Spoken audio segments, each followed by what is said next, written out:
Hello, നമ്മുടെ calligraphy video സീരീസിലെ കാലിഗ്രഫിയുടെ കുറച്ച് ബേസിക് ടിപ്സ് ആൻഡ് ട്രിക്സും കാലിഗ്രഫി സെറ്റും മിനിസ്ക്യൂൾ സ്ട്രോക്സും എന്താണെന്ന് നമ്മൾ ഓൾറെഡി കണ്ടു കഴിഞ്ഞു. ഇനി നമ്മൾ കാണാൻ പോകുന്നത് കാലിഗ്രഫിയിൽ ആവശ്യമുള്ള മെജിസ്ക്യൂൾ സ്ട്രോക്സ് എന്താണെന്നാണ്. മിനിസ്ക്യൂൾ മെജിസ്ക്യൂൾ എന്നൊക്കെ കേൾക്കുമ്പോൾ ഭയങ്കര വ്യത്യാസമായിട്ട് തോന്നാം, പക്ഷേ കാര്യം വളരെ സിമ്പിളാണ് കേട്ടോ.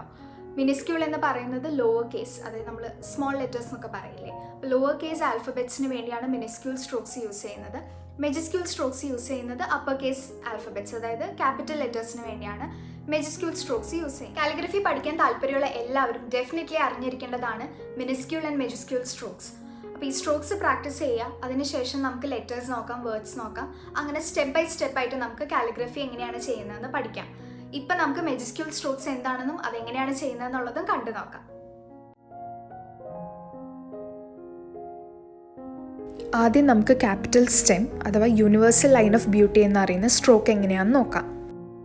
ആദ്യം കാണിക്കുന്നതാണ് ക്യാപിറ്റൽ സ്റ്റെം അഥവാ യൂണിവേഴ്സൽ ലൈൻ ഓഫ് ബ്യൂട്ടി. അതിനുശേഷം കാണിക്കുന്നത് അതിൻ്റെ 2 വേരിയേഷൻസ് ആണ്. ഈ സ്ട്രോക്കിൽ നമുക്ക് എൻഡിലൊരു ടെർമിനൽ ഡോട്ട് കൊടുത്താൽ അതൊരു വേരിയേഷനായി, അതുപോലെ തന്നെ ഒരു ലൂപ്പ് എൻഡിൽ കൊടുത്തു കഴിഞ്ഞാൽ അത് മറ്റൊരു വേരിയേഷനായി.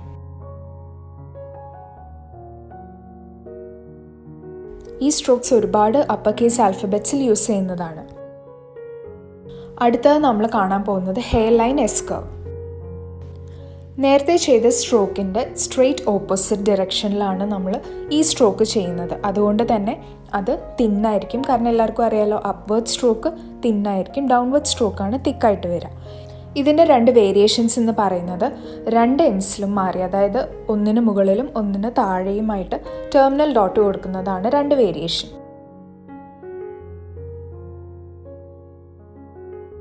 അടുത്തത് സി കർവ്. നമ്മളിതിന് മുൻപ് ചെയ്ത ഒരു സ്ട്രോക്കായിരുന്നു ഓവൽ സ്ട്രോക്ക്. മിനിസ്ക്യൂൾ സ്ട്രോക്സ് നോക്കിയ സമയത്ത് നമ്മൾ പഠിച്ചിരുന്നു. ഓവൽ സ്ട്രോക്കിൻ്റെ ഒരു മോഡിഫിക്കേഷൻ പോലെയാണ് സി കർവ് വരുന്നത്. സി കർവിൻ്റെ തന്നെ വേരിയേഷൻ ഒരെണ്ണം കൂടി ഉണ്ട്. അതെന്താണെന്നുള്ളത് നമുക്കിപ്പോൾ കാണാം.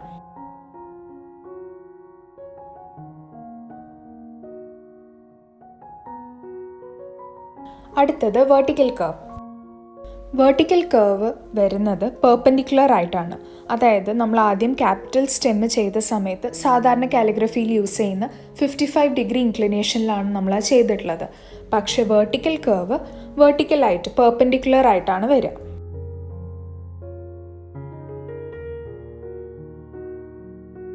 അപ്പോൾ ഇതൊക്കെയാണ് നമുക്ക് അപ്പർ കേസ് ആൽഫബറ്റ്സ് എഴുതാൻ വേണ്ടി ഹെൽപ്പ് ചെയ്യുന്ന കുറച്ച് മെജിസ്ക്യൂൾ സ്ട്രോക്സ്. ആദ്യം നമ്മൾ കണ്ടത് ക്യാപിറ്റൽ സ്റ്റെം. ക്യാപിറ്റൽ സ്റ്റെമ്മിൻ്റെ തന്നെ വേരിയേഷൻസ് ആണ് നമ്മൾ കണ്ടത്. എൻഡിൽ ടെർമിനൽ ഡോട്ട് കൊടുക്കുന്നതും അതുപോലെ തന്നെ ലൂപ്പ് കൊടുക്കുന്നതും. അടുത്തത് നമ്മൾ കണ്ടത് hair line S curve. Hair line S curve upward ഡയറക്ഷനിലാണ് കൊടുക്കുന്നത്. ക്യാപിറ്റൽ സ്റ്റെം ഡൗൺവേർഡ് ഡയറക്ഷനിലായിരുന്നു. അപ്വേർഡ് ഡയറക്ഷനിൽ കൊടുക്കുന്നത് എല്ലാം തിന്നായിരിക്കും. അതിൻ്റെ വേരിയേഷൻസ് 2 അറ്റത്തും, അതായത് അപ്വേർഡും ഡൗൺവേർഡുമായ എൻഡ്സിൽ ടെർമിനൽ ഡോട്ട് കൊടുക്കുന്നതാണ്. അടുത്തത് C curve. C curve oval സ്ട്രോക്കിൻ്റെ ഒരു മോഡിഫിക്കേഷനാണ്. സി കർവിന് ഒരു വേരിയേഷനാണ് ഉള്ളത്. അടുത്തതാണ് വെർട്ടിക്കൽ കർവ്. വെർട്ടിക്കൽ കർവ് എന്ന് പറയുന്നത് പെർപെൻഡിക്കുലർ ആയിട്ട് കൊടുക്കുന്ന സ്ട്രോക്കാണ്. അപ്പോൾ ഇതൊക്കെയാണ് മെജിസ്ക്യൂൾ സ്ട്രോക്സ്. ഇതെല്ലാവരും പ്രാക്ടീസ് ചെയ്ത് നോക്കണം. ഞാൻ എപ്പോഴും പറയുന്ന പോലെ തന്നെ കാലിഗ്രഫി ഫസ്റ്റ് ട്രയൽ തന്നെ എപ്പോഴും ശരിയായി വരണം എന്നില്ല, ഡെഫിനറ്റ്ലി പ്രാക്ടീസ് ആവശ്യമാണ്. അപ്പോൾ ഈ സ്ട്രോക്സ് എല്ലാം നിങ്ങൾ പ്രാക്ടീസ് ചെയ്യുക. ഇതിന് മുൻപത്തെ വീഡിയോസ് കാണാത്ത ആരെങ്കിലും ഉണ്ടെങ്കിൽ തീർച്ചയായിട്ടും ഇതിന് മുൻപത്തെ വീഡിയോസ് കാണുക. എന്നാൽ മാത്രമേ ഈ സീരീസ് ഒരു കംപ്ലീഷനിൽ നിങ്ങൾക്ക് മനസ്സിലാവുള്ളൂ. ഈ വീഡിയോ നിങ്ങൾക്ക് ഇഷ്ടമായിട്ടുണ്ടെങ്കിൽ ഉറപ്പായിട്ടും താഴത്തെ ലൈക്ക് ബട്ടൺ ഒന്ന് പ്രസ് ചെയ്യണേ.